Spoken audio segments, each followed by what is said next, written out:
Are you on a forklift? Yeah, yeah. You are a son of a bitch. Un saluto a Hey, tutti.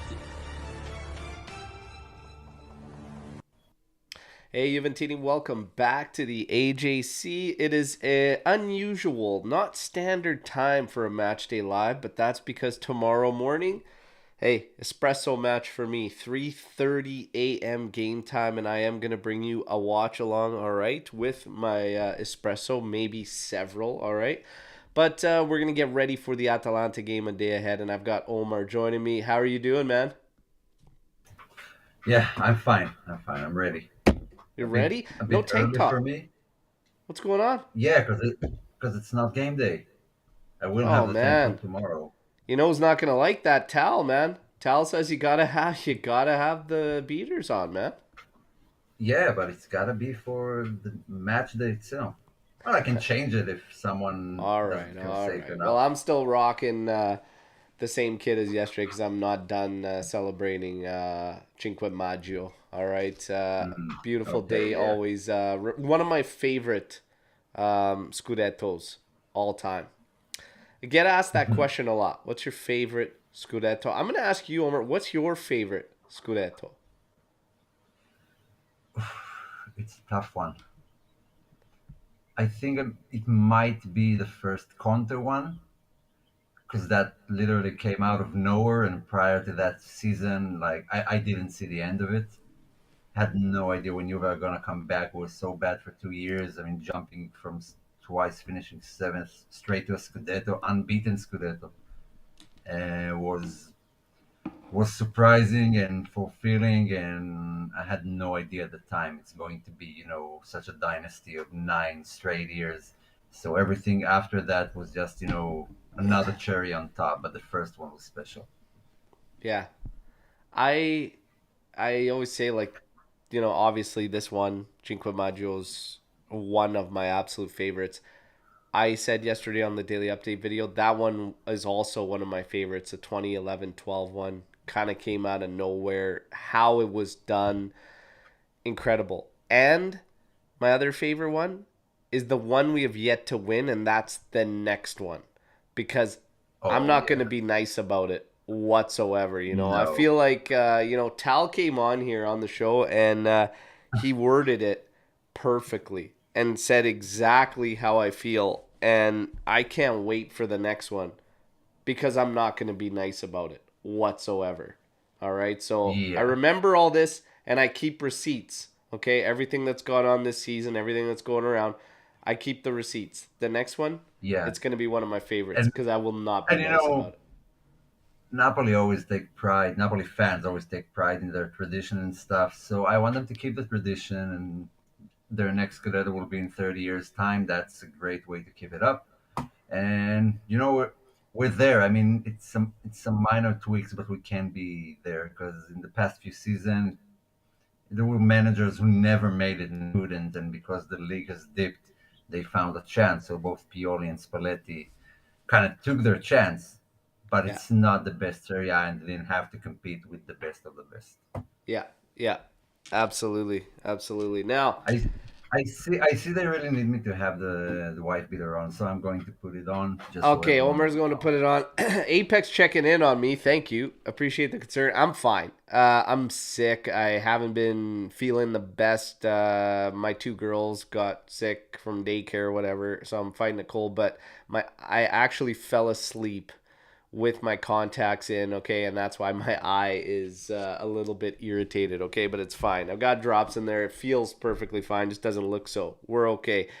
Omar and I are going to tackle the news, okay, before we get into the Atalanta and Juventus matchup itself, okay? So there's a lot going on in the news right now, and it kind of has everybody asking questions. I dropped a couple tidbits about what I was hearing from a source of mine, and I'm getting questions, and it's totally normal to get these questions.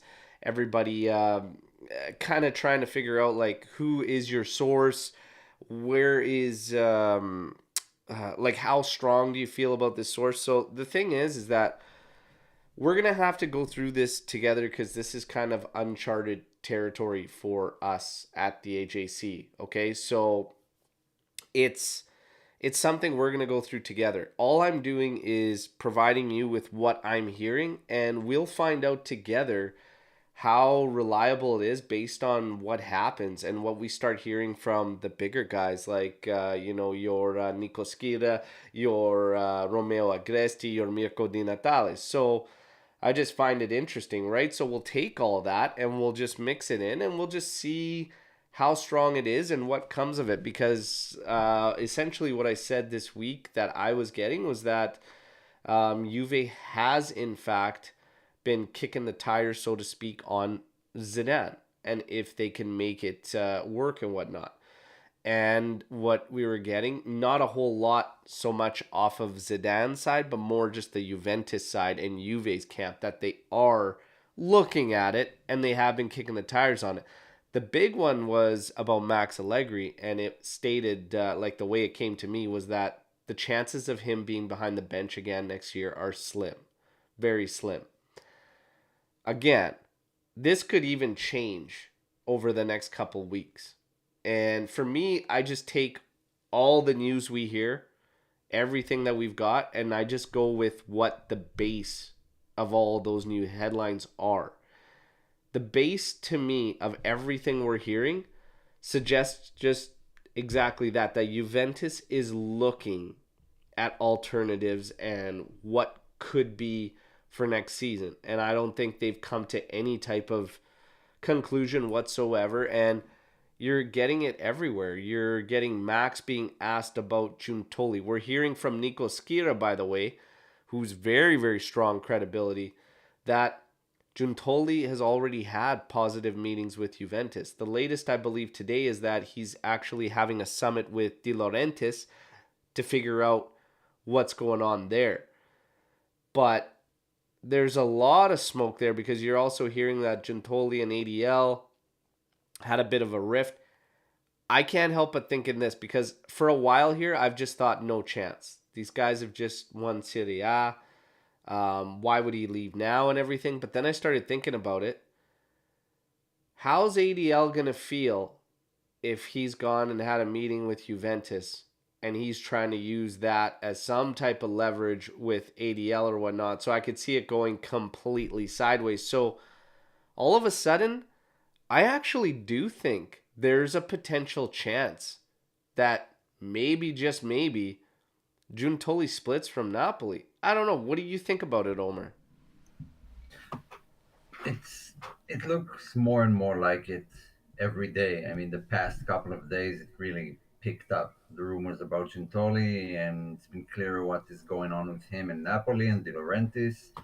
There are a lot of movements in management, and what you said, I mean, there are some key words in there. I don't think anyone can tell you exactly what's going to happen with Juve, no reporter, and no one, because Juve themselves don't know. They just testing the waters everywhere, see if Zidane is a possibility. Hearing a lot of other names, they themselves don't have. I don't think they have any idea what's going to happen next season. Factor in the investigations, Champions League qualification, and everything. There are no answers, so Juve doesn't have an answer. I don't think anyone at Juve can tell you exactly right now what's going to be Juve's, management and who's going to be on the bench next season. And that's an important thing to remember. We're not breaking early news that are certain. We're just delivering rumors we are hearing from credible sources we know, but nothing more. There is no guarantee of what's going to happen. Yeah. Gintoli, it's an interesting one. I can't say much about him. All I can say is that Napoli have managed to bring in a lot of young talents and make them bigger and sell them for a lot of money, your Koulibalis and stuff, and have some deals here and there. So the guy knows how to work around the market and avoid spending big. But again, Napoli is not Juve. And once he calls in and said, "Hi, I'm Gentoli, I'm Juve's director," other teams are going to react differently. So I can't judge him too much. But he did do a good job with building Napoli's squad. So Yeah. the credentials are solid. Now, on top of Giuntoli, and another piece of that puzzle is that apparently the head scout. This is what was kind of like a kicker to sweeten the pot for Gintoli, is that the head scout of Napoli, Maurizio Micheli, would also be taken on by Juventus to try and make this deal. Um, I honestly have no problem with that either. Bringing a sporting director, bringing his head scout with him, whatever, it absolutely makes sense. No problems with it whatsoever. But that's apparently what we're getting.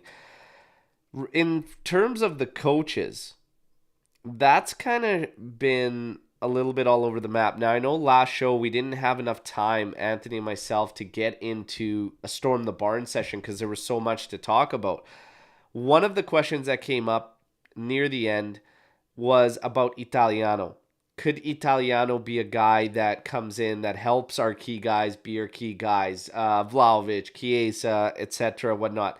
Today, all of a sudden, Palladino's name is getting thrown out there and whatnot. So, just for the sake of discussion, I want to hear your thoughts on Palladino and Italiano, and do you think they should be in consideration for the next coaching job at Juventus?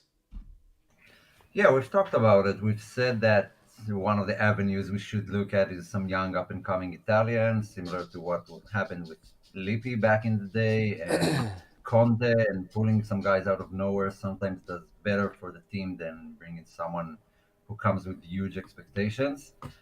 Um, I mean, Italiano has been around the block. It's not his first season in Serie A. He had a good Spezia side. I think it's second or third year at Fiorentina.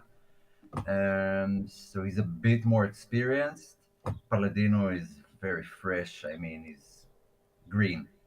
I don't like basing everything off one season with Monza, but he did do well.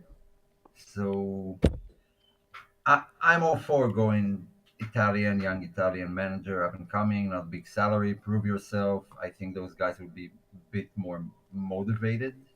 Um, but I won't I won't say I don't want a Zidane in the helm next season. Yeah, so for me, Palladino, it's too soon. Even Italiano, like if we're gonna talk about, myself and whatnot, I'm not there just yet. And the only reason is because I think there's a couple options that could be out there that do seem more of the ready. They're ready for it. Tudor is one. I keep throwing Tudor out there. Tudor's one that I see more ready to jump right in there. Um, Zidane, I mean, I have question marks about Zidane, but there's also a few aspects from Zidane that are pretty much a guarantee and a lock in what you're getting. So I could see it.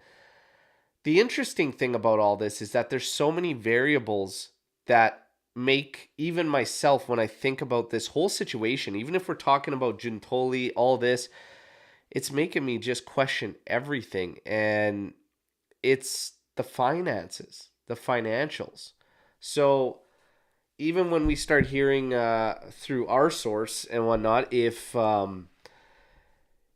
Juve is looking at other roles for Max Allegri. So to me, now a lot of people are taking that and saying, well, why? Just get rid of him. What that does is actually save all of the financials from Juventus. So if you want to cut the contract, you have to commit to essentially everything that was on paper and everything was in there. If you make up a position and give that to him and whatnot, I feel like this tells me if Juventus was going to go down that road, they have another coach, they want to bring in somebody else, they make up this position, they put him in it, it's to avoid paying certain bonuses out and certain severance ties and everything that are tied to contractual obligations. Max will probably not accept whatever that role is because it's essentially not going to be anything, but he can't do that. He also can't do that because then they could break. So I feel like what it's going to come down to is we are actually not no longer having a head coach. Like, we'll make up this role, whatever. There, he's going to say, well, I don't want to do it. And they'll just pay him for the coach's salary for the remaining years. That's just one of my theories. But when I look at the other coaches list, even though we're hearing, Juve's looking and has looked at the possibility of Zidane, I find it very hard to believe we are going to pay another big salary manager at that role. This is why I think Yeah, when you start looking at these up and coming coaches, whatever, why I start to think that is a possibility. But Tudor for me is most ready. The other kicker here is that, and again, I don't know how you guys feel about my theories or whatever, but I throw them out there anyways, whatever. And sometimes I get these, sometimes they're wild, and sometimes maybe you could see it or whatnot. But if we're looking at Giuntoli coming in, what if Conte said he was going on a sabbatical to kind of keep everything hush hush and whatever, and Giuntoli and Conte are extremely close, and I wouldn't put it past anyone if we get a return. That's just one of the theories in my head. If Giuntoli comes, the 1 year sabbatical might have been just to keep everything hush hush and take him out of headlines and stuff like that or whatnot while they kind of deal with everything. It's just a theory I have. Omer, what do you think about the finances, and is that leading you towards no Conte, no Zidane, no high price guys coming in? I feel like the choice that Juve will make will either be a win-win or a lose-lose situation. Because if they do decide to stick to Allegri, they keep paying him the high salary, probably bonuses, and I don't want that to happen. I think Allegri has done what he could, and I don't think he can do anything more. So then you cut the ties and you pay him most of the money, and that limits you in the transfer market.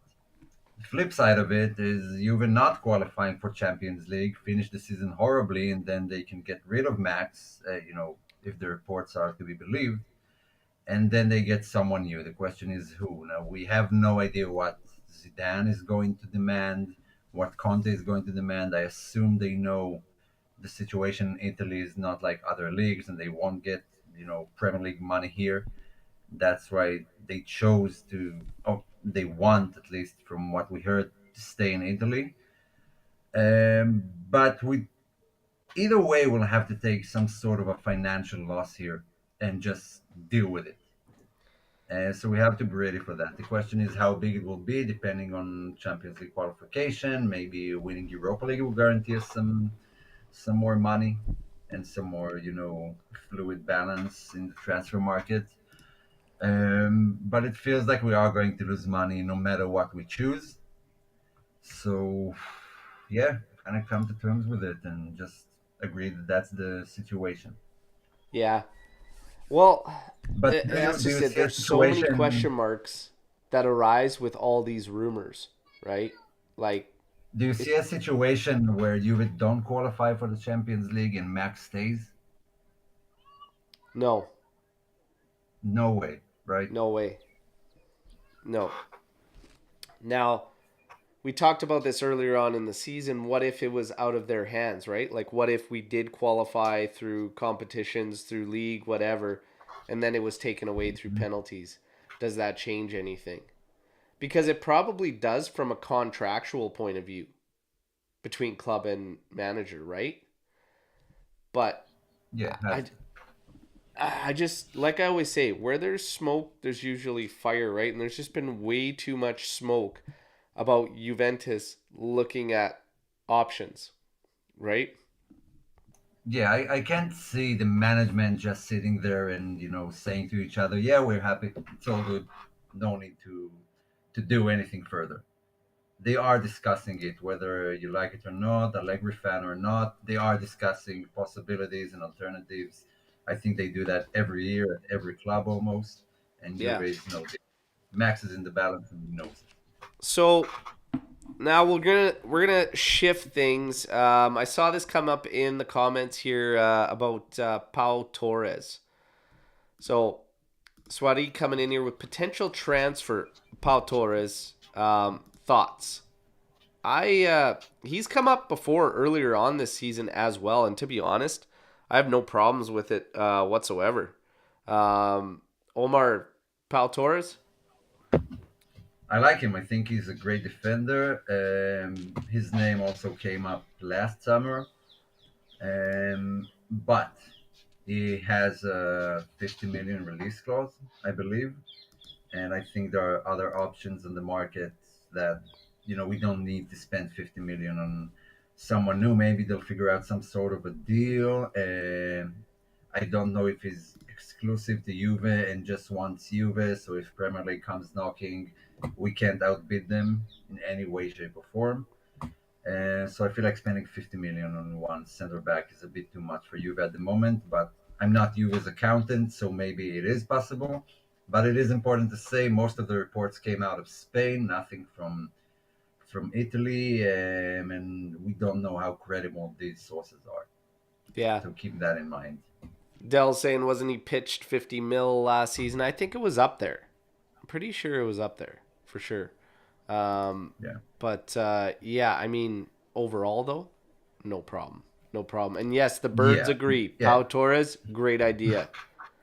The birds Maybe they they know don't what they're chime in talking often, about. but when they do, they're usually right. We should start linking up to see the birds' credibility, their strength, and what they chime in about. Maybe That's I'll awesome. maybe I'll start like Paul the Octopus. Remember that whole thing? Yeah. Not It- Paul Pogba, the betting octopus from World Cup. I don't know what was yeah, 2010, yeah. We're gonna tie and then the this birds into bird some seeds. wagers. Yeah, put some bird Fullbacks. seeds on the wheel though. Are there any fullbacks linked with us? So what we're starting to see with the fullback picture yesterday, the report was pretty clear. So I remind everybody, like Romeo Agresti keeps telling me and all of us when he comes on here too, like he expects a very, very light summer mercado, okay, in Italy in general. So a guy like Cambiaso probably coming back into the fold and being part of the team. Barbieri is potentially going to be with the team. There's other names like Mulazzi and Holm, whatnot, that are being considered as well. Grimaldo on a free still remains an opportunity as well. So I think if you're looking at all those names, that kind of makes sense. I don't think you're going to get anything huge whatsoever at fullback. And I think probably the biggest name, if it goes down, is going to be that of Grimaldo. But that's all we're really getting. Is there any names I might have missed? Omar, you cover the news with Lou for us on the AJC Twitter and everything like that. Is there any names I missed? Yeah, so the latest ones, I mean, most of the names are the same names we heard in January. There hasn't been too much movement in that area. The occasional Grimaldo, Fresneda tweet, Cambiaso might be coming back, but we did get linked with Mazraoui from Bayern, who didn't find any time, and they have renewed some of their guys now, so he might not see the field. And Carlos Augusto from Monza, his name keeps popping up here and there. Those are the names. I mean, I don't think we'll see anything fancy. Maybe pull up a Grimaldo. Carlos Augusto seems like the most logical choice for Juve right now, Yeah. financially wise, especially. And the Chilio is out. We don't know for how long yet. So Barbieri, joining the first team was practically a given. We have no one there. Yeah. And BAT97, to be honest, Barbieri, Cambiaso, Grimaldo are an Yeah, upgrade compared to what we 100%. have at the moment. Absolutely. I mean, 100%. Yeah. Barbieri showed even in the cameo, whatever, like he can play. Like he can offer something. If he's in behind a guy like Cambiaso, I'm absolutely fine with it. Grimaldo will be an upgrade on the left side, no question. No question. So Again, we'll see. Keeping with the transfer news, as we get close to the end of talking news, then we'll shift our focus to the actual match coming up tomorrow, the Espresso match, 3:30 a.m. my time, but I'm still going to bring you all a watch along. I hope I see you all there, okay? So, Rovella. Juve trying to bring the 40 million price tag down for Sergej Milinkovic-Savic, okay? The rumor yesterday is that Rovella could be used going the opposite direction. We know how strong Sarri feels about Rovella, and rightfully so. Ton of talent there. Do you use Rovella to bring Sergej Milinkovic-Savic's price tag down and ultimately bring him to Juventus? Omer. No, 100% no. Yeah, this is an easy one for me. Yeah, it feels redundant. Feels just a sort of a Paratici move. I want to get this guy, and I will sacrifice everything to do it. Doesn't seem very logical. And we've seen the trajectory of some of the guys who played this season, and how important was even Miretti as the latest one. We can suddenly see an improvement in his in his game, and I think Rovella could fit into that mold. The question is, do you fans have the patience to let these guys, flourish in their own time, and or they want immediate success, bring in SMS no matter what? Rabiot is leaving, Pogba is injured. We need someone of a high caliber, world class guy.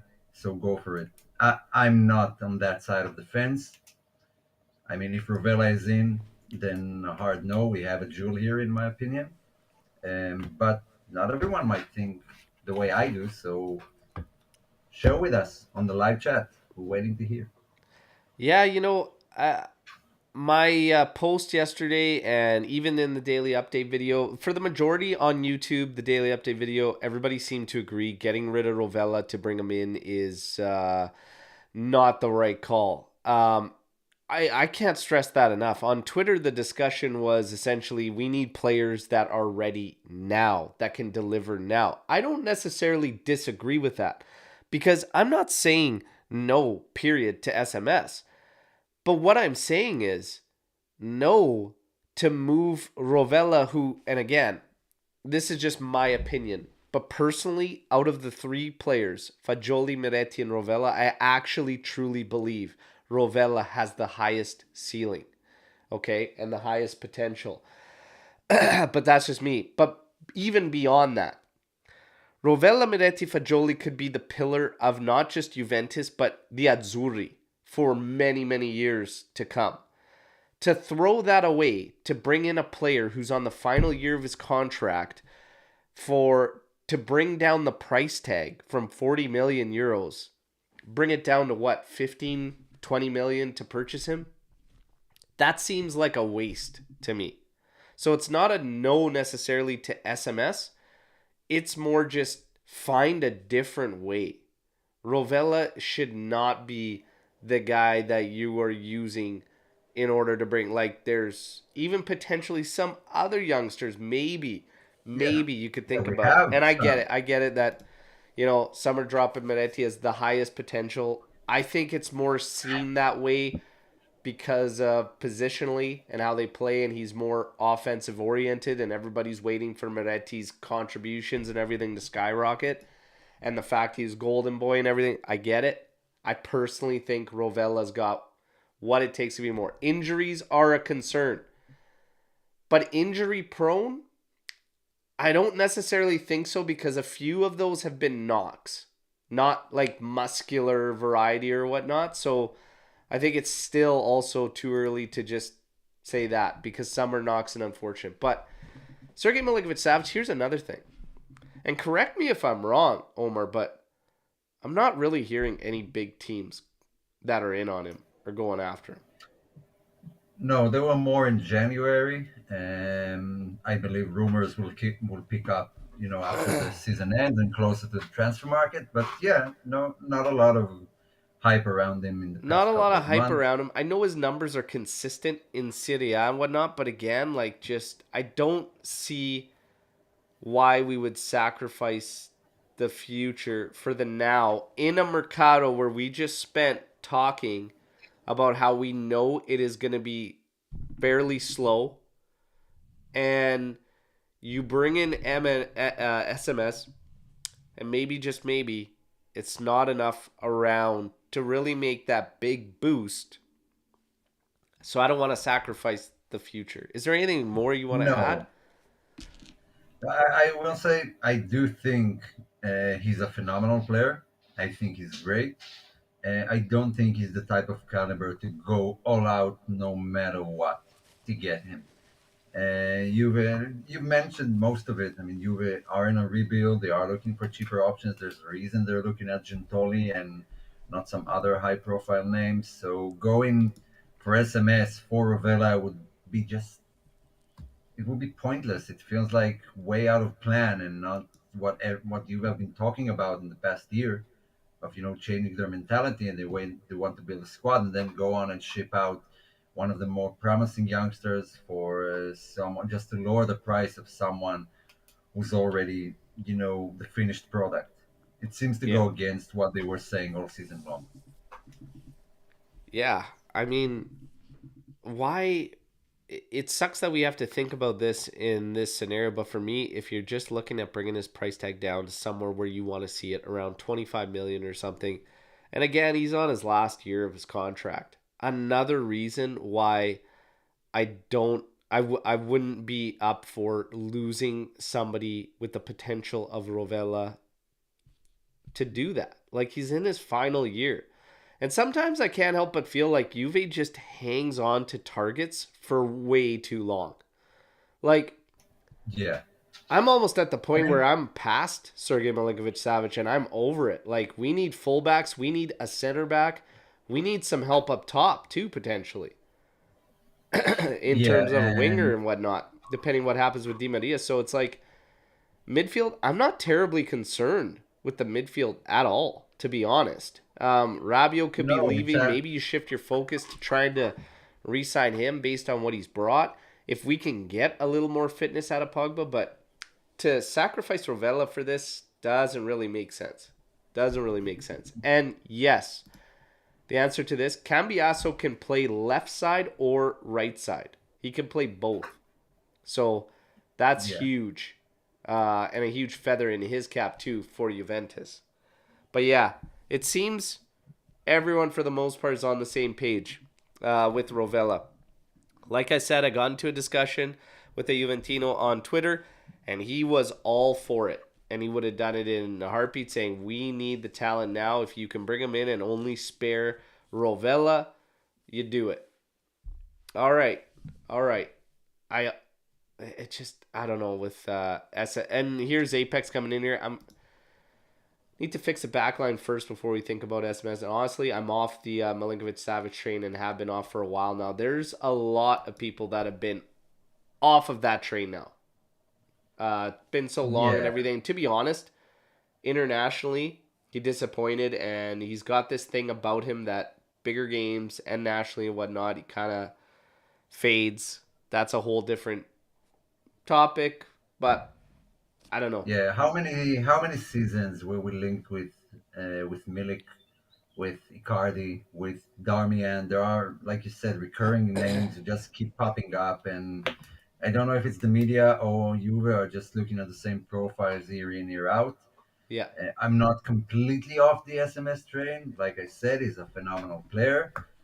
But one of the funniest things that happened to us this season is we were complaining about the midfield for like 3 years straight. Everything else was fine except the midfield, and suddenly this season, bam! The only part that isn't a problem is Juve's midfield, and the yeah, rest is a huge problem. yeah, I find it funny. So looking now at SMS, where everything is finally fine in the midfield, I don't know. It seems way out of context for me and just some random transfer rumor that has nothing to do with anything. yeah.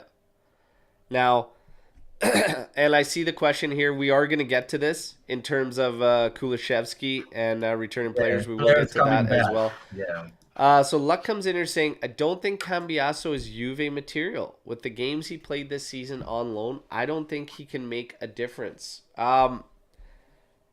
I will say that towards earlier on versus now and as of late. I think Cambiaso as of late has been stronger. And at the start there, yeah, on his loan, wasn't looking too good. But if you're asking yourself where we're at and is he going to be able to make an impact or whatever, I don't think it's so much about making an impact. I think it's about holding steady. And I think Juve, we don't necessarily know what we're going to do. So the interesting thing with Cambiaso is that, are we going to stick to a 3-5-2 next season? Potentially not. Potentially not. It might be 4-3-3 and whatnot. He can play both sides, which is huge. And he offers a lot of help there. The kicker also is you bring in a center back, you move Danilo to right back, his most preferred spot, and then Cambiaso doesn't have that pressure and he's kind of playing behind somebody. Danilo can be the one that carries forth because in most setups now, even those that are playing 4-3-3, you're predominantly attacking through one flank, through one guy that drives the ball forward, and then the other is kind of a support side, whatnot. Occasionally, you'll have to use that flank as well, but for the most part, that's what we're seeing out there. Is you're seeing more one of stay at home and one that's the bomber. Cambiaso can be more of that stay at home. I don't know if you necessarily he has the potential to be a bomber, but again, it's still very early. And I understand concerns like this saying that you're not sold and whatnot, but I also think it's a little bit early to say he's not Juve material. Yeah, way too early, and I don't think you were even looking for like the next Zombrota to bring in. I think I think we are looking for we as fans and the club for some energy, for something new, something more modern. Player who come in and have something to prove and want to fight for these spots, and want to sacrifice everything on the pitch to prove they're worth it, and they want to play in the Champions League and stuff. And I understand the older players. I mean, they've been doing it for years.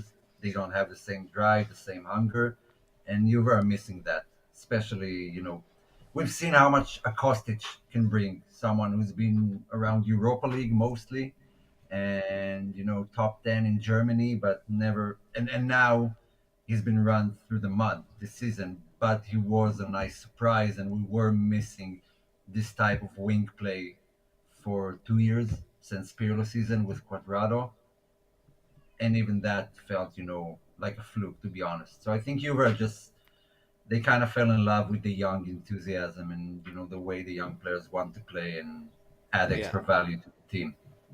Yeah. And I want to add, Milan are leading Lazio 2-0 to Milan. So usual Lazio, they are flying high for some part of the season, then gets the wings clipped. So if we do manage something against Atalanta, we could potentially be in second place Yeah. if the game finishes with a Milan win. Now, players coming back, the potential. So we had the question earlier on in the chat about Kulishevsky. There is the potential, but I would be surprised if the Spurs didn't pick up the deal on Kulishevsky. So it's more likely the Spurs will take him. So there was an obligation in there that he had to meet, and that was 50% of the matches he gets appearances in and them reaching Champions League. However, if either one of those are not met or one of them is not met, Spurs still have a deal on the table and an option to purchase at like 35 million euros. Everything that I'm getting and seeing and whatnot, I don't expect Kulishevsky to return. The other players, Artur, we know is coming back. Zakaria, there's a high chance he's coming back. McKennie, it comes down to Leeds if they can avoid relegation, and right now they are right on the brink. So A lot's got to change over the last remaining few matches. But if they hit relegation, then McKennie will come back. So we know we're going to have to deal with Artur, Zakaria, and potentially McKennie. Kulishevsky is not one that I expect to return. Omar, anything to add to those? Yeah, I mean, Tottenham are in a bad situation right now. They have no idea who their next manager is, so I believe it will depend on that too. If someone comes in and just doesn't want Kulusevski and they don't have to renew him, we might see him come back. But I think they like him for the most part, and they are going to sign him permanently. Yeah. Is Sandro staying 100%? It appears Sandro will be remaining. Yes. Yeah. Yeah. Now, Pellegrini is another name that could be used to bring that SMS price tag down. He's not getting a ton of minutes, that's for sure. He's happy there. He's a Lazio fan and whatnot, growing up and whatever, but we'll see. Yusuf saying, would you sign SMS for 25 million plus bonuses without offering Rovella? The price tag won't be at 25 million unless there's a player like Rovella offered, and that's where that price tag kind of comes around. Otherwise, you're looking at somewhere around 40 to 50 million euros. So I am against Rovella being the name to bring that price tag down. If it's somebody else, potentially we can talk about it, not Rovella, okay? So we'll Yeah, have to see what happens. That's kind of it for players. and Koulibaly is another one who's crept up as of late, and I'm actually getting a lot of it from same thing. This new source to us. I can't name the source, so while some are saying, why don't you just tell us who it? No, because if I share that, then I lose that. So it's either we just take the information for what it is, but yeah, I can't disclose. So Koulibaly is really floating around there quite a bit, and it would be a loan. But how do you feel about that, Omer? oh, I like Koulibaly. Yeah, me too. Always liked him. He's a great CB. So to say left-footed CB, I mean, he would be a missing piece, in my opinion. He doesn't do so well in the Premier League, but Chelsea are not doing so well. So I Yeah. won't take this season as a measure to how good or not good he is, but he's a solid signing. Managed to pull that off. If you had the option, it was one or the other, Koulibaly, Pau, who do you take? Oh, that's a tough one. So Pau Torres or Koulibaly, you can only do one. One is young and has a lot of future ahead of him. The other is familiar with the league and just feels like he would slot right in and doesn't need too much adjusting. It's a tough choice. Um, It is tough. let's say the price is the same. Okay, let's say both are like on loan with obligation to buy or something. I think I would probably take Koulibaly. Okay, Just, okay. just mainly because his characteristics as a human, as a leader, a former captain. I feel like we need those type of characters right now in the team. We got a split in the chat right now. It's like 50-50, Pau Torres, Koulibaly. Um, yeah, that's a tough But one. either That's way, really a tough one but for me right now. but that's a good one. I mean, either way, I Yeah, would be happy with both. I That's would be that's the happy thing. with either. Yeah, Yeah, it would probably come down to, like, if we're locking in on a Pau Torres for long term, I'd probably go that route if it's only between the two of them, just because of value, because of having an asset and somebody that can grow along. If it's a one-off loan or whatever, and then difficulty in signing, if one of them is more difficult than the other to sign beyond, that would lead me the other way as well.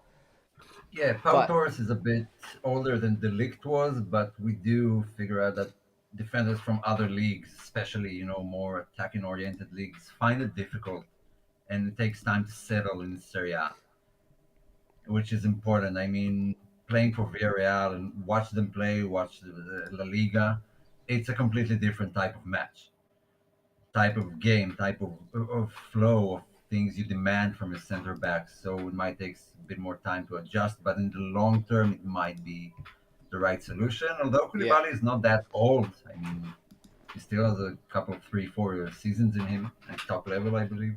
Yeah, it just I've seen what's happened to this roster and over the past few years, and I think it's incredibly important for Juventus to build assets, to have guys that aren't going to be as difficult to move on if you have to, if you need to, and just strengthen up our pocketbooks if we come down to that scenario. Whereas it's been the opposite for Juve for quite some time. We've struggled to maximize our sales for quite some time, and we have very Yeah. few assets on the team currently.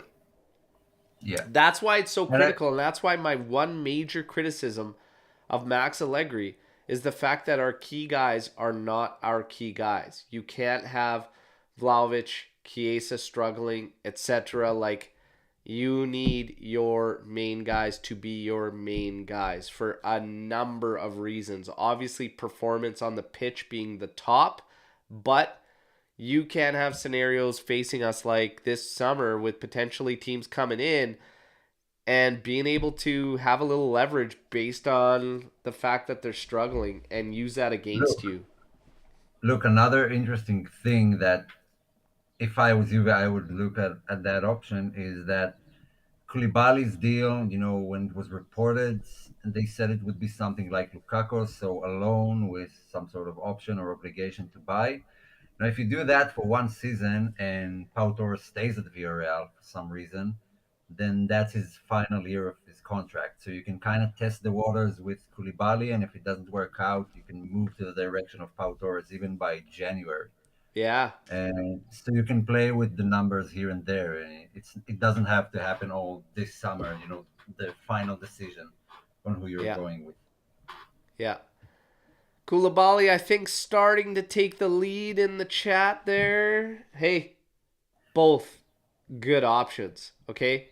Those are the names you like to hear with your team Yeah, being rumored with, yeah. okay? So good stuff there. We are going to shift now, everybody, to the Atalanta match. I remind you all that's going to be an espresso match for me, 3:30 a.m., but I'm still going to bring you a live watch along, okay? I want to say, last little tidbit of news. We are getting ready for the U.S. summer tour to be revealed and announced. It'll be 3 U.S. cities, okay? I reported so an interesting when I tell you about my source, and now we're sharing some inside information that we are getting and whatnot. This is one that was brought to me by the same source that brought to us the Zidane stuff and the Allegri stuff this week. He brought me the US tour, and when it was announced like months ago on this show, I told you guys, hey, North American fans, get ready because Juve's coming back. We're literally any moment from it being announced, 3 U.S. cities. I do want to say this because on the daily update video, a bunch of people said that, oh, stop going to the U.S., stop it with these tours, whatever. Like, you need to stay at home, you need to focus. I can assure you, it's our struggles are not because of them going to the U.S. tour. Okay, and if you look at the other teams that went on tours and even US tours, it didn't affect them whatsoever. Okay. It just, I don't see that being a problem. It's, you're still going back home and you're still doing European preseason matches before ultimately the season starts. But people think it's like they come over here and it's almost like a vacation, whatnot. Not necessarily. Like, they were training every single day, and there was only one day of fan events. It was one day. That's it. Out of the whole period time they were there. In the other cities, people got chance for meet and greets, whatever, through fan clubs and stuff. But it was ultimately about the football. I don't see tours like this a problem. Omar, how do you feel about it? Well, you and I have talked about it. I think a couple of weeks ago, I said the same thing. Like, I'm the on the other side of the fence. I don't think it's that good. I don't think we have the luxury to do it. And I think we need to stay in Italy because when you have a lot of young players and you don't have a set system, you need matches where you can work on that, and you when you have most of the possession. And like Milan did in the past summer, they just played some Serie C sides and stuff, and that helped them facilitate their team and integrate the other guys. Where we went to play Real Madrid and Barcelona, who were well-oiled machine and drilled, so we didn't have none of the possession. We defended for most of these matches and didn't have time to work on anything. But that's my opinion. I believe we need to, play some smaller teams and have everyone ready to go. I think those U.S. tours were better when Juve were winning titles, and I that's my opinion. I strongly disagree in the fact that it's not important for Juventus. I think it's actually more important for Juventus than staying home because of the fact of how much money they make off these tours. Yeah, now the financial thing is a different aspect, which I get. I get why it's good for Juve and why they need the money. I get that that's what all the big clubs in Europe are doing, and there's a reason why they do it. They need the money. So it's a tough question. Sporting wise, I I would think say in it's Italy. it's an excuse and a reach at best to say that we struggled because of a tour. I really think It's that's a reach and a bit of a cop out. I just No, we didn't struggle because of it, in my opinion. I think we it took us longer to kick into gear because of that. But sure, but I that's think just it would my have been opinion. just the same if we played at home or whatever in Italy. Like I look at where we are in the season. That's all the evidence you need. We're into like May, and we have the same issues that we were having at the start of the year. This is not a US tour. That's just the part that gets me is like we know where our issues lie, both on the roster and from Max. Cuz it's been a combination of execution and approach throughout the year. And those have been fading in and out. I just Yeah, don't see it as part of the tour. And I think right now with where we are, Juve needs to look at making as much money as possible from all avenues. Absolutely. Absolutely. Um, in terms of the opponents and having lighter opponents to get ready for the season, that can go either way too. Yes, you face lighter opponents, you can establish your game a bit better or whatnot, but ultimately, you play the stronger teams, you kind of get a measuring stick right out of the gate and know exactly where you need to strengthen and go. So it's going to be it's happening. It's happening. It's yeah, done. it's happening. It's Nothing I going to can be do announced, about it. so it is. But it's interesting to hear where everybody stands on it. Do I know the cities?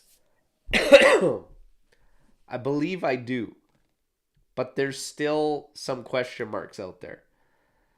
I've been hearing East Coast originally. Then I was hearing West Coast. Was hearing East Coast. Um, and it's been all over the map. Even talking to Romeo Agresti, he was like, "I heard it's West Coast. I think it might be. I don't know. Maybe the East Coast is gonna get some love too. Maybe it's gonna be West and East. It's gonna be announced any day now. So we will see. I would see them doing a combination of the both. For me, I found it surprising when Romeo told me West Coast because I just can't see them doing that again. They were just at the West Coast, so I expected East, but I'm starting to hear a lot about the West Coast. I think they're going to split it up. But it is only three cities, okay? And it should be announced any time now, so we'll see. Um, for those of you that aren't members of fan clubs and are in North America, please go to the Juventus official fans, the official site. Click on fan clubs, find one near you, and join up, especially for that tour.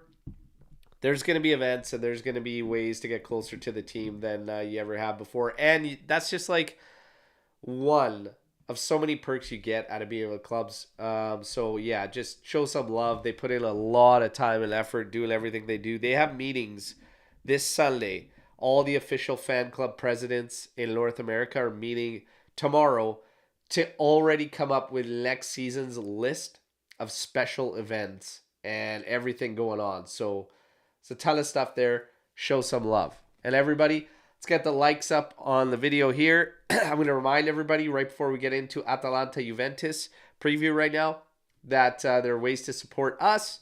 Super chat. There's the store, the merch there. Okay, there's a bunch of new designs that are actually going to get dropped later on this week coming up. One's hilarious. It's classic. I'm going to be picking it up, no doubt.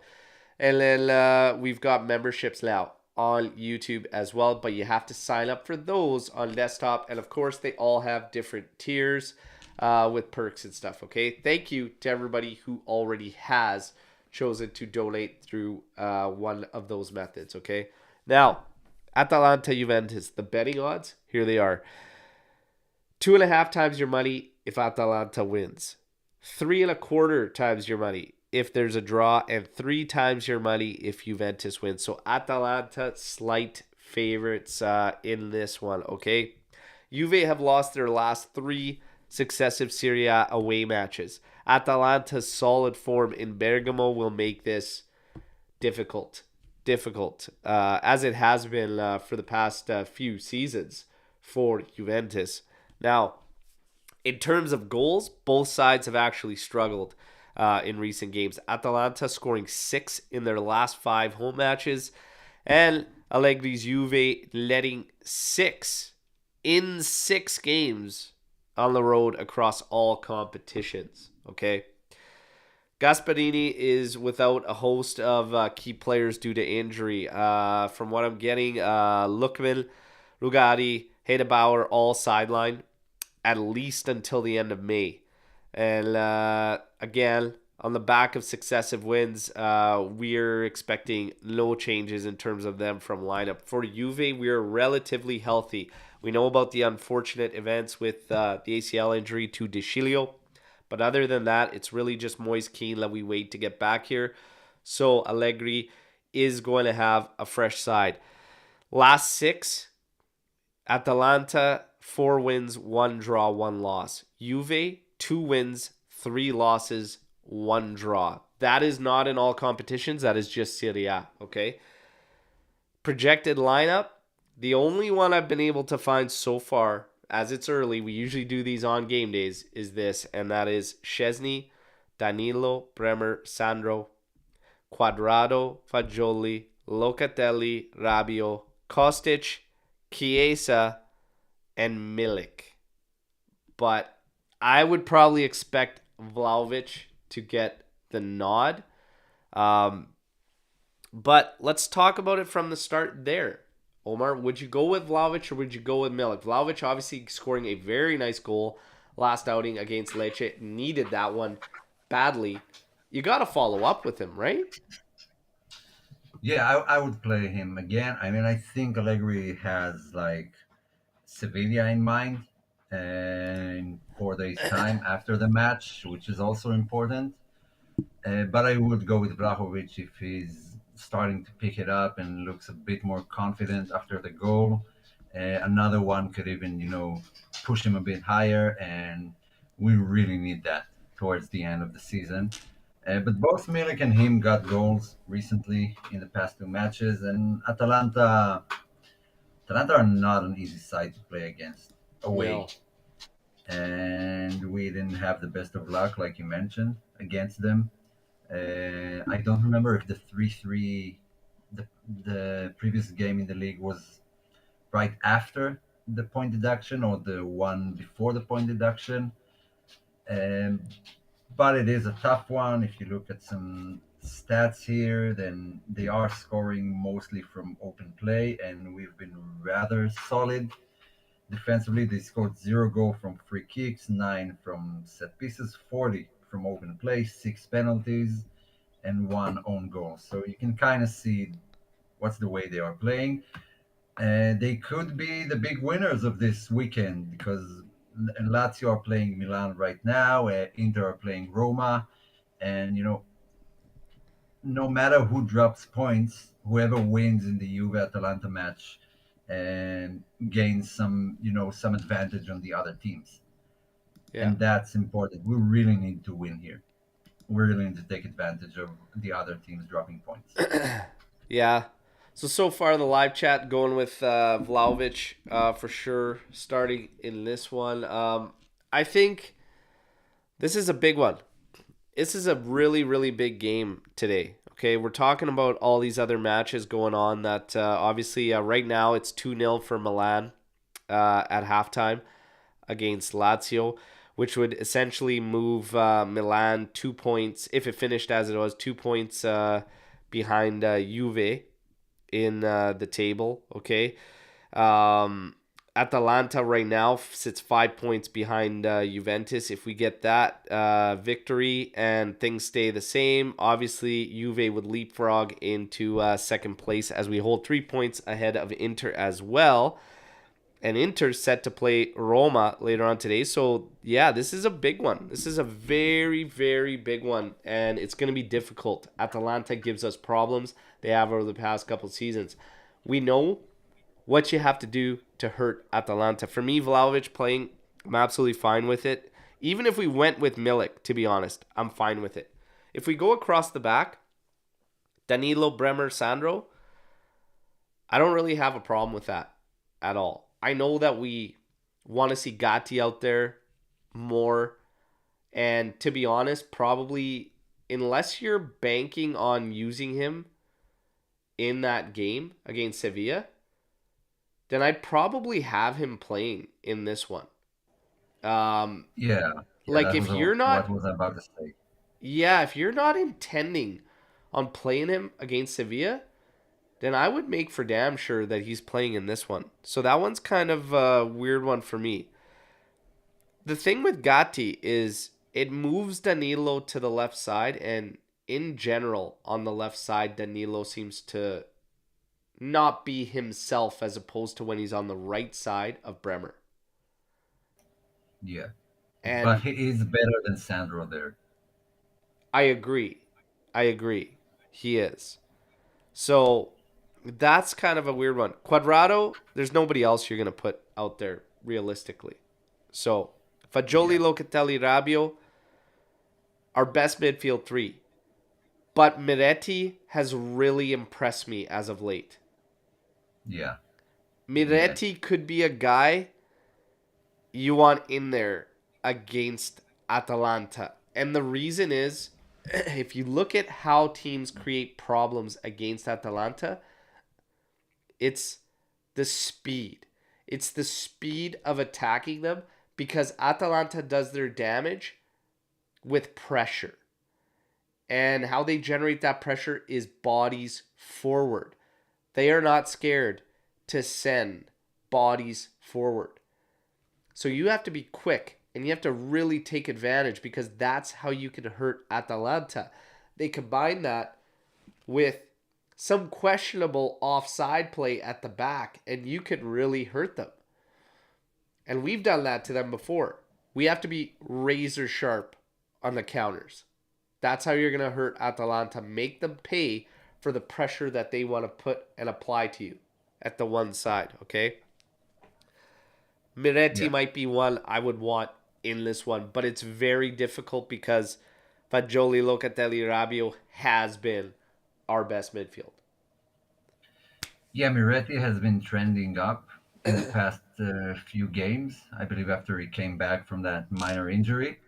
I love the way he suddenly, pops in spaces. I mean, you don't notice him, and suddenly he's like alone inside the area Yeah. with a good passing or shooting option, and he's done that a lot. He's just missing, the goal, even though he got it in the last match.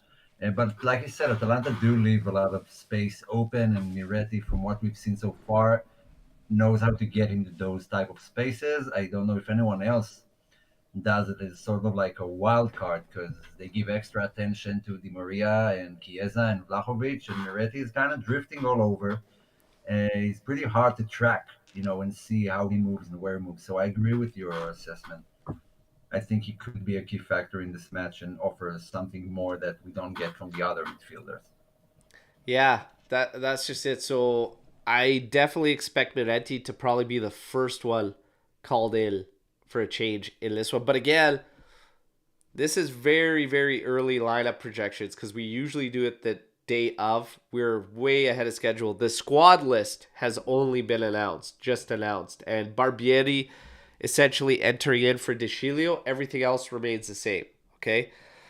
One of the things we didn't talk about that we probably should have is that Sule is now essentially he's on the squad list tomorrow, and then we're essentially losing him because he's going to be going to the U20 World Cups.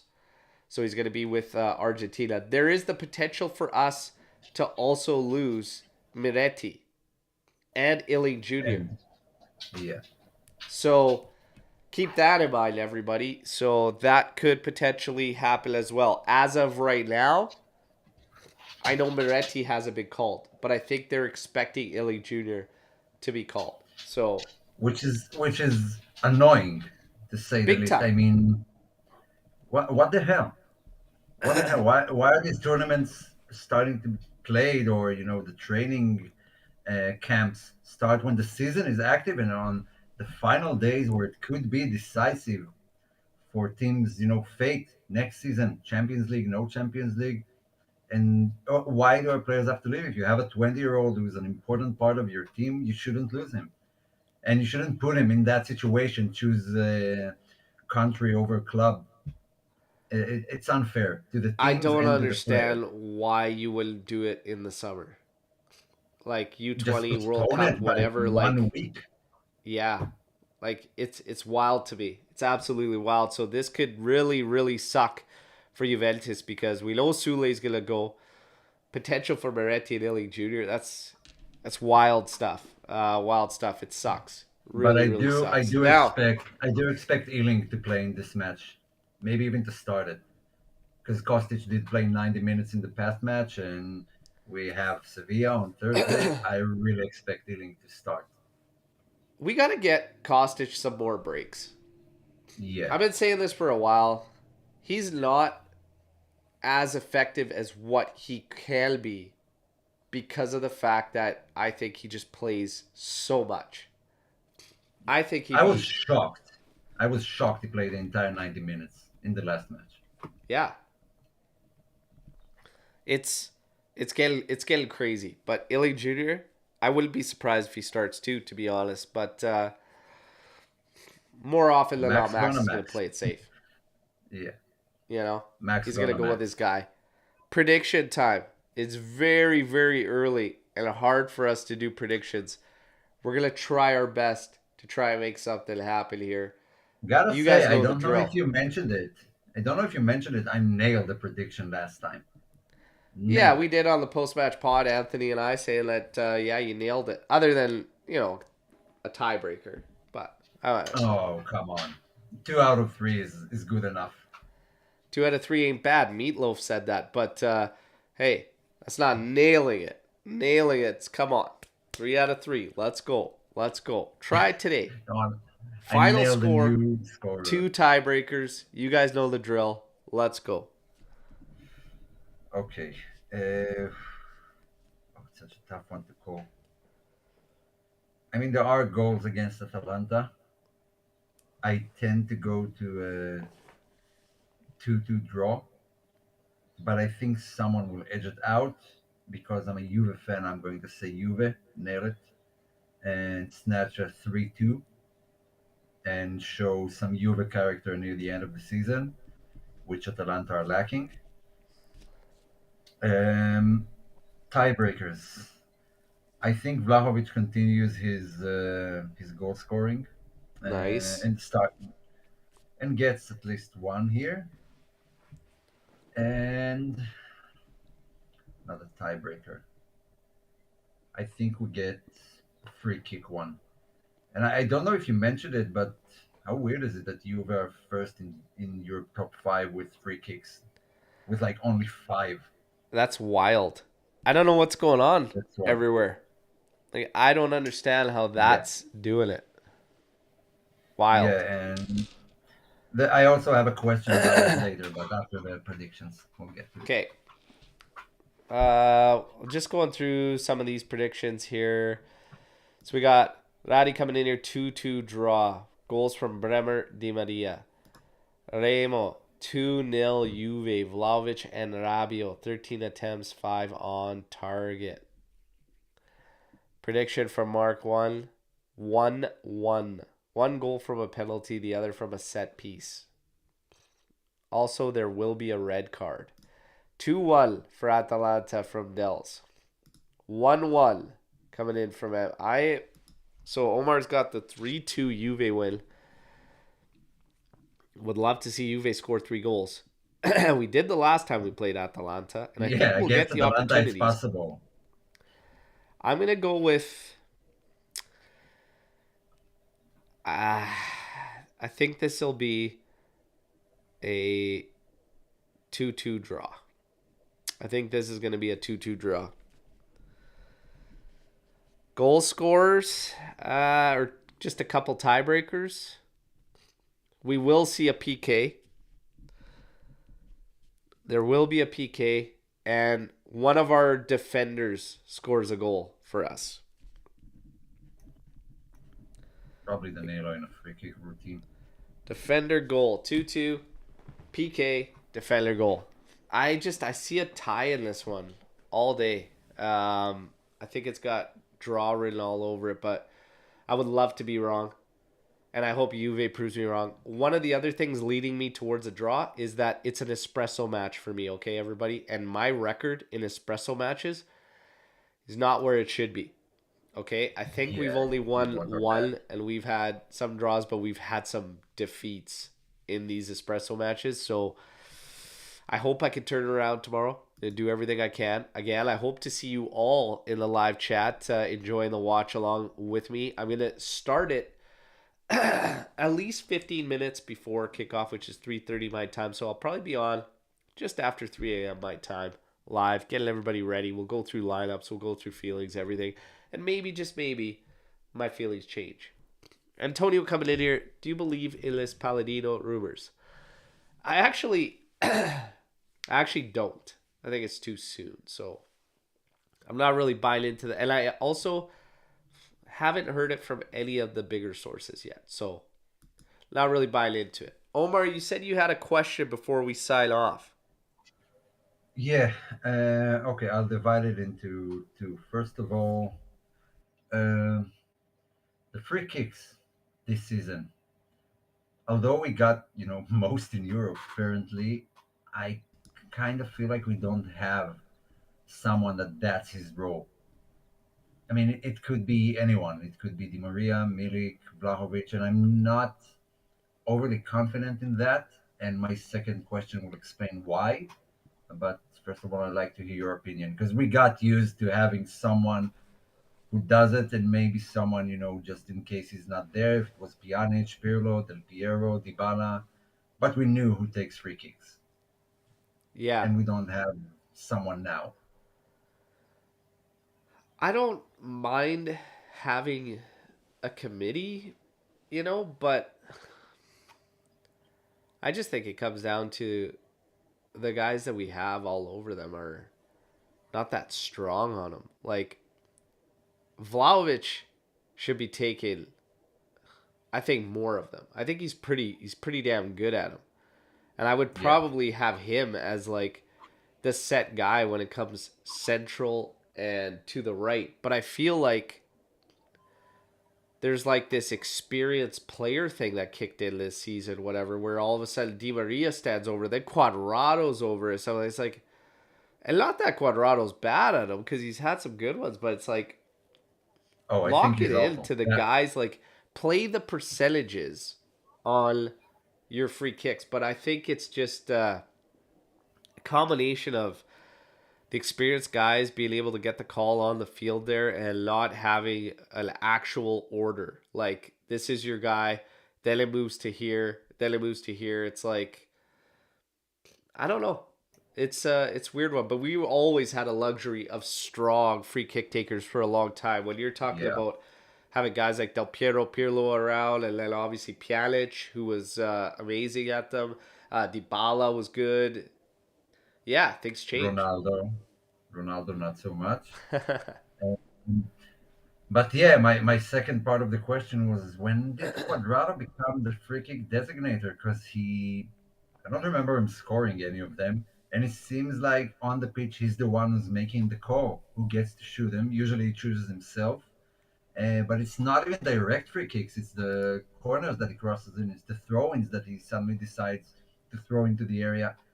I mean, he makes bad decisions regarding the all the set piece plays, and I don't know how he keeps doing it. How he keeps being the one to make those decisions. He's never been known for being, a free kick guy, and it annoys me because every time he chooses it, he chooses what to do. It doesn't go well. Yeah, he's like I said, going. It's turned into a seniority thing and an experience thing, and I think it's wrong. I think it's wrong. It needs to be quality. Cuadrado hasn't been one of those guys. I know for Colombia, like he's that guy, whatever. But yeah, it doesn't mean that it makes it right for us. And more often than not, like I said, like that play where Locatelli should have shot and he crossed it across the goal. Cuadrado then followed that up, trying to shoot the ball. Short side at that, okay? Miles away. This guy is supposed to be one of the leaders. And he makes shocking decision after decision after decision. All the time, Always in the literally attacking close third. games. It's wild. This has always been my lock on Cuadrado. Does he have positives? Absolutely. He's given his all to us for so long. He's not complained about the change of positions that he had for a while. He picked up being a fullback and just took it on and rolled with it. Like he's had a lot of clutch moments. But he easily frustrates the hell out of you almost more so that you just simply forget about the positives. Yeah, that's always been the thing about Quadrado. He's never been able to mask his deficiencies in his game. I mean, he does great things and he has a lot of positives. And if you take me back and ask me if I want to purchase 26-year-old Quadrado, hands down, no questions asked. He's been phenomenal. Yeah. But he always had the tendency to make stupid decisions at time, which worked. 1 out of 20 shots, ridiculous shots, works for him. But the rest is just you could have crossed it into the center. You could have stopped it and passed it to someone else. Why take the wild shot on a 1 in 20 chance it'll go in? And he's never been able to, get over that. He's always tempted and he always bites. Always. I have got a friend of the shows there, and almost after every game, I have to hear about Cuadrado. And it's just like he tells me how good he is, like we have to keep him and all this, and I'm just not buying into it. I'm sorry. Not there. And I tell him every time, like, you got to stop. And he goes, well, you want to renew Di Maria. And I'm like, yeah, because Di Maria is like world class, and we're probably not going to be able to bring in any forwards of that caliber, period. I go, you need fullbacks and you need a center back, and you're expecting to get a world class forward as well? It's not going to happen. Something's got to give. Cuadrado, we're at the point where we're happy to have a guy like Cambiasso simply coming in. Okay? Yeah. Like, there's a big change there. That's a drastic change. Not only that, but Danilo will be ahead on the right side, and you can get him away from center back play. We have Gatti, who can continue to roam. Like, we have priorities. And right now, keep it Cuadrado for me is not one. It just is not one. But Well, to each it their doesn't own. seem like Juve want to do it anyway. I mean, right after the match, Nicolas Kira came out and said that Juve are not going to renew and Quadrado is leaving. Yeah, yeah.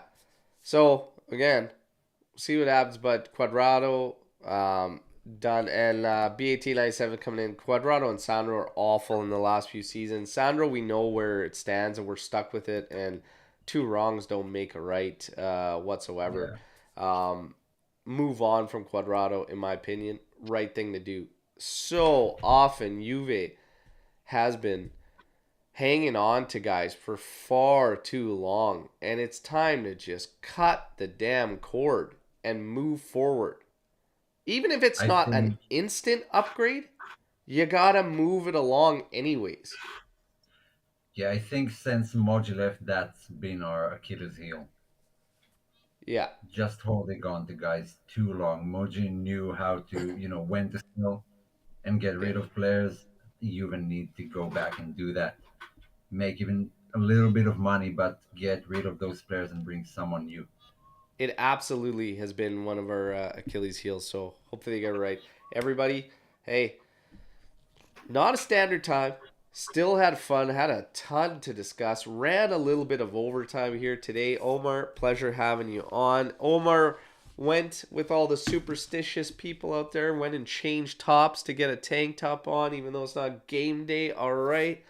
So hopefully that does bring us luck. Match again tomorrow, 3:30 a.m. my time, Pacific time, 6:30 a.m. Eastern time.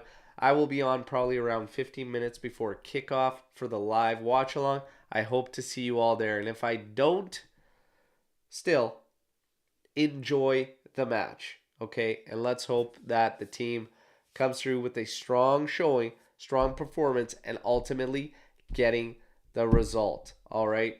I do see one final storm the barn. Laddie, Paredes starting against Atalanta, yay or nay? It's a nay for me. Nay, Yeah. nay. Good Substitutions, showing last maybe, time out against Lecce, but to be honest, it doesn't change anything for me. but I'm the but we same with do Paredes. need Time to move on. but we do need Lucatelli for Sevilla, so I do expect him to come on even later in the match. Yeah, he'll eventually come on at some point. Yeah. So there you go. Everybody, big one tomorrow. Let's hope the lads come out, get a strong showing, and get the job done. I'll see you bright and early my time, okay, with espresso in hand. Hope to see you all there. Fino alla fine. Forza Juve. Enjoy your Saturday. We'll see you bright and early. Ciao tutti.